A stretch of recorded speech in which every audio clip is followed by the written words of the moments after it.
Jeremiah said, "The word of the Lord came to me. Hanamel, son of your uncle Shallum, is going to come to you and say, 'Buy my field that is at Anathoth, for the right of redemption by purchase is yours.' Then my cousin Hanamel came to me in the court of the guard, in accordance with the word of the Lord, and said to me, 'Buy my field that is at Anathoth, in the land of Benjamin, for the right of possession and redemption is yours. Buy it for yourself.' Then I knew that this was the word of the Lord." Every family seems to have at least one member that everyone else just struggles with. I'm not just talking about those members who hold different political positions from the majority or who happen to believe weird theories about vaccines or international cabals of child traffickers. I mean, family is family. And the truth of the matter is that we don't all have to believe all the same things in order to get along and love one another. No. I'm talking about the kind of family member who just has a way of taking all of that too far, who just refuses to talk about anything but their strange theories, even when it is clear that everyone else is doing their best to change the subject so as not to start an argument. I'm talking about the person who floods everyone else's social media with photos and quotes from dubious sources, and who is very quick to say that anyone who disagrees is an idiot or a sheep. That can be a bit much. And so what do we do in that situation? These are divisive times, when people everywhere seem to be at odds with each other. But the very last thing we want to do is see that division creep into our families. So we don't really want to cut ourselves off from those family members completely. Sure, we might choose to block them on Twitter or Facebook because we just can't deal with their issues on a daily basis. But we won't cut all ties. We will still make a point of inviting them for Thanksgiving or Christmas, even though we know that things may get uncomfortable. We will include them in the family discussions about what is going to happen to the old family homestead when Mom and Dad eventually pass on. We don't write them out of any wills because, well, family is still family, and we are willing to tolerate a bit of discomfort in order to stand up for that principle. But it can still be hard to tolerate certain family members. And you could probably imagine the kind of person that I'm describing here. If you don't have somebody like that in your own family, chances are that you know somebody who does. It seems to have become a very common experience. Well, for Hanamel, the son of Shallum, his cousin Jeremiah was that person in the family. Nobody in the family liked Jeremiah. And there is a whole story there. Hanamel's side of the story. This is Retelling the Bible.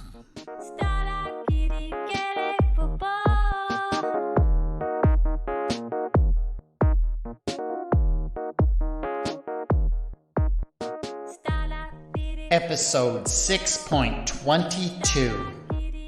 Hanamel's annoying cousin.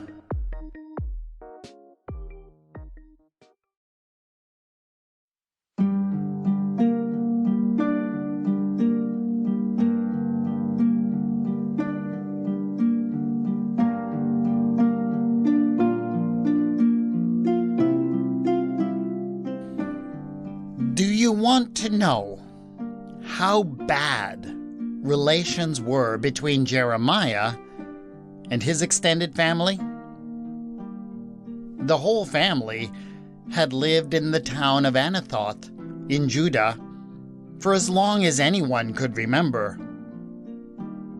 As is the way in many a small town, just about everyone who lived in Anathoth was related to everybody else by blood or by marriage.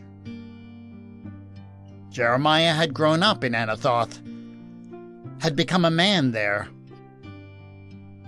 but he didn't turn out like most people who lived there. He began to have visions and insights. He had an extraordinary ability to not only see what people were doing wrong, but also to foresee the dreadful consequences of their actions. Above all, he had absolutely no hesitations about sharing such insights. So, Jeremiah started going around and pointing out to his friends and relations what they were doing wrong. He didn't care if someone was his elder, or if they'd been in their position for years and were highly respected. It was just not in his nature to hold back. And the most annoying part was that he was often right. People were getting things wrong. But being right didn't make things better. Jeremiah could never be gracious about it. He was too self-righteous. So people generally ended up hating him all the more. To say that things got very strained in Anathoth would be a gross understatement. Let's just put it this way. Jeremiah left Anathoth because nobody wanted him there anymore. And yes, he went from there to Jerusalem, the big city. He went on to bigger things and to have a bigger impact and to find a lot more people to annoy. And no one, least of all his family, was sad to see him go. There were a whole lot of hurt feelings in his wake. As he left town, Jeremiah actually said, "Therefore thus says Yahweh concerning the people of Anathoth, who seek your life and say, you shall not prophesy in the name of Yahweh, or you will die by our hand. Therefore, thus says the Lord of hosts, I am going to punish them. The young men shall die by the sword. Their sons and their daughters shall die by famine, and not even a remnant shall be left of them. For I will bring disaster upon the people of Anathoth, the year of their punishment." When that's the last thing you say to your family and the people you grew up with, there really is no coming back from that.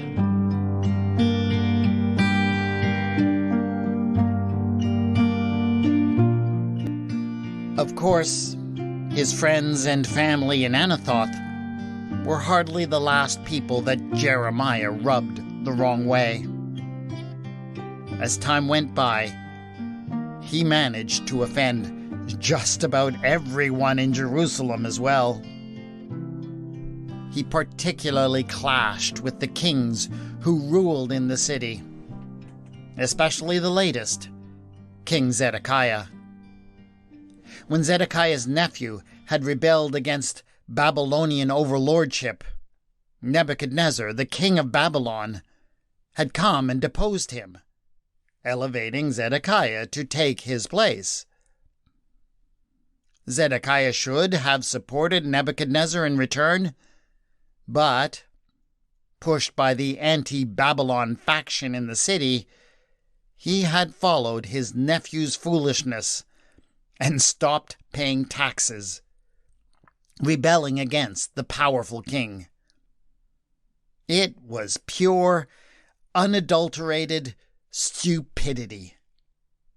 And Jeremiah was not the kind of man to stand idly by while this kind of thing was going on.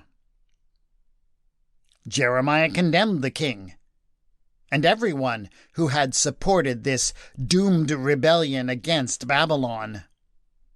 He proclaimed that he spoke for Yahweh and declared that such a course would doom the entire nation to destruction.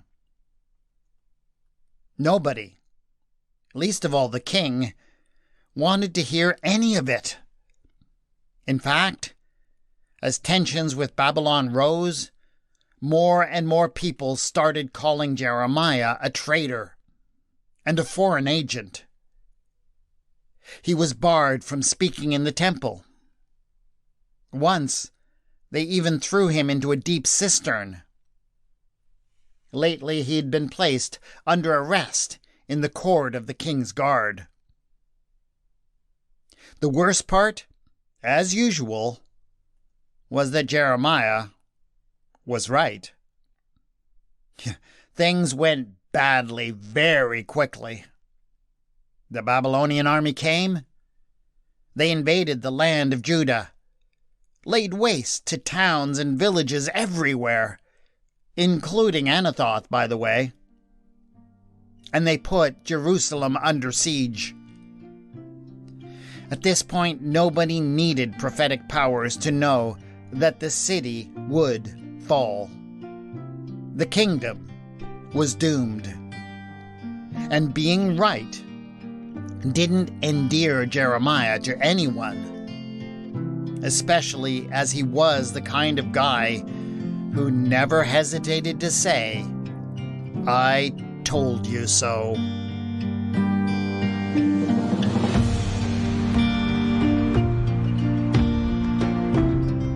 When Hanamel went to see his cousin Jeremiah, he was not looking forward to the visit. Sure, they had grown up together, but after everything that had happened, they hadn't spoken in years. He especially wasn't looking forward to it because of why he was going.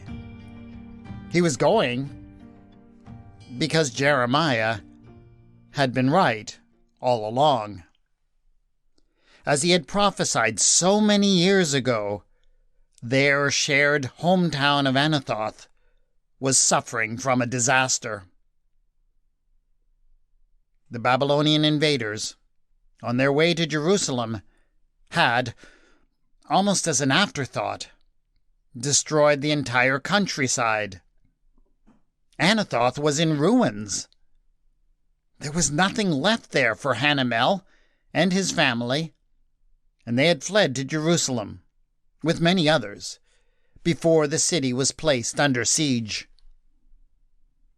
They had, like many other refugees in those days, decided to escape and go to Egypt.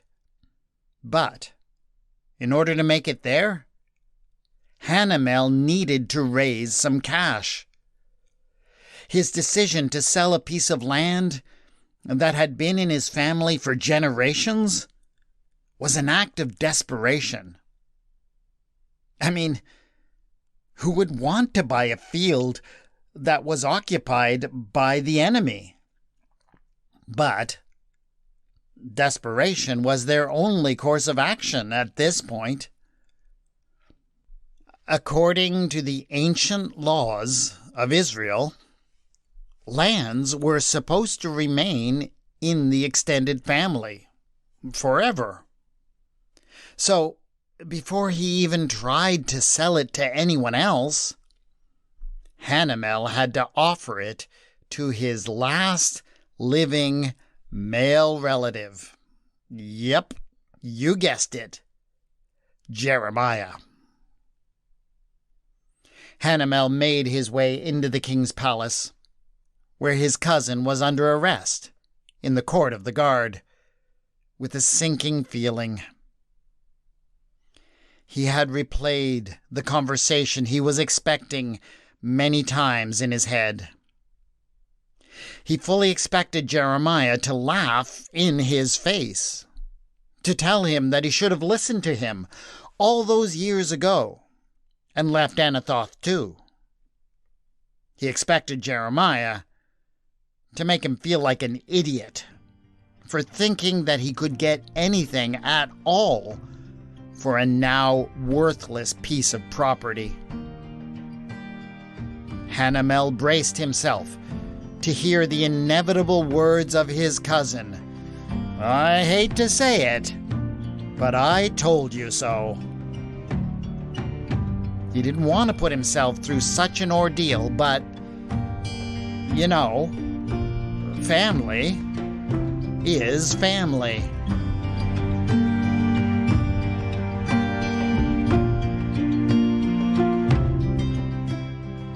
I find it fascinating that we are told this story in the book of Jeremiah from one point of view. We get Jeremiah's side of the story. And Jeremiah, the prophet, only tells us that the reason why he chooses to do what seems to everyone to be a foolish thing and actually buy Hanamel's field and pay what it would be worth in ordinary times is because God tells him to. Jeremiah, as a prophet and a natural showman, makes a big deal of doing the purchase in public and then taking the unusual step of preserving both copies of the deed to the land in an earthenware jar so that they will last. This all makes a clear prophetic point. Even if Jeremiah is right, and the whole country will be destroyed, God will not completely forget the people of Judah. There will be a return. People will again possess the land. They will just need to wait a really long time, like a deed preserved in an earthenware jar, long time. That was the prophetic performance that was inspired by God. But just because Jeremiah did that in obedience to what God wanted, that doesn't mean that it had to be his only motivation. I'd like to think that there was also a personal dimension. You know, cousin to cousin.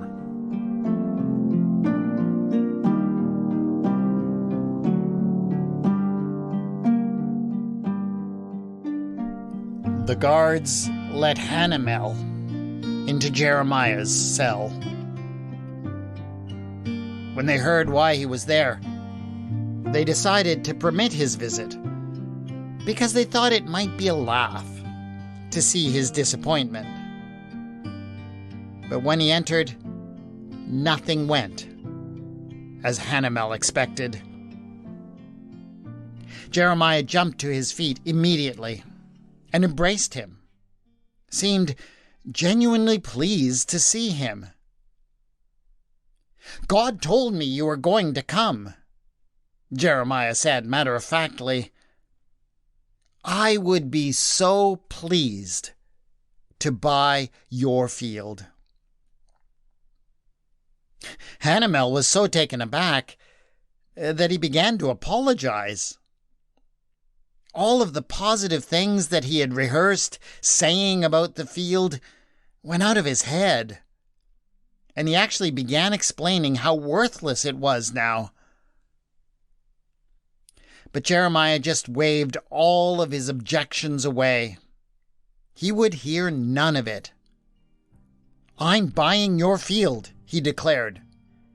And I'm going to give you 17 shekels of silver. No, I don't want to hear another word about it. And I know that I'm doing this because God wants me to say something to the whole people at this moment when everything seems so dark. But I'm glad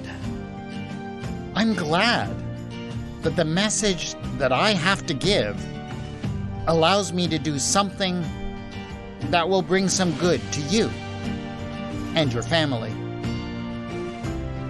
I'm not going to say that I was right. I'm not going to say that I told you so, because now that the worst that I feared is coming to pass, I have finally realized that there are things that are more important than being right. Things like hope and family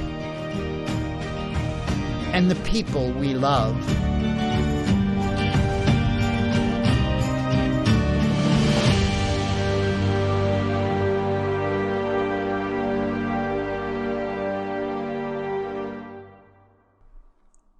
We find ourselves living, it seems, in very divisive times. Everything, from politics and public health policy to electric vehicles and wind turbines, everything seems to be an excuse for people to line up on opposing sides of the issues and start fighting. But it is one thing for such issues to divide us on a political level. It is quite another to see them disrupting some of the most important relationships in people's lives. When families start to fall apart because they can no longer abide one another due to differing opinions, that is devastating on a very personal level. There seems to be no question that Jeremiah was that kind of divisive figure in his own day. His prophecies and pronouncements definitely had a way of setting people at odds with each other. But what he did when he decided to buy his cousin's field was a definite break from the way that he usually operated. For the nation, he offered an unusual message of hope, even if it was a hope that was a long way off. But I'm also struck by how that act of hope was also an act of mending broken relationships with his family. I am pretty sure that Hanamel had given up a long time before on any hope of being reconciled with his cousin. But maybe this story can stand as a reminder that no matter how much water has flowed under the bridge, it is never too late. We should never give up on family. That is it for this episode of Retelling the Bible. Please subscribe so you can get the next episode in a couple of weeks. And do leave a review on your podcast provider to help other people find and appreciate this podcast. The theme music for the podcast is Da by Kevin MacLeod, and the mood music for this episode is Tam Lin by Alexander Nakarada. It is licensed under the Creative Commons and can be found at filmmusic.io. You can contact me on Twitter at Retelling Bible, on the Facebook page Retelling the Bible. Show notes for this episode have been posted at retellingthebible.wordpress.com. Thanks again to my Patreon supporters who back this podcast. If you'd like to join them and find out the benefits that they receive, go to patreon.com/retellingthebible. This is Retelling the Bible, and I have been your storyteller, W. Scott McCandless.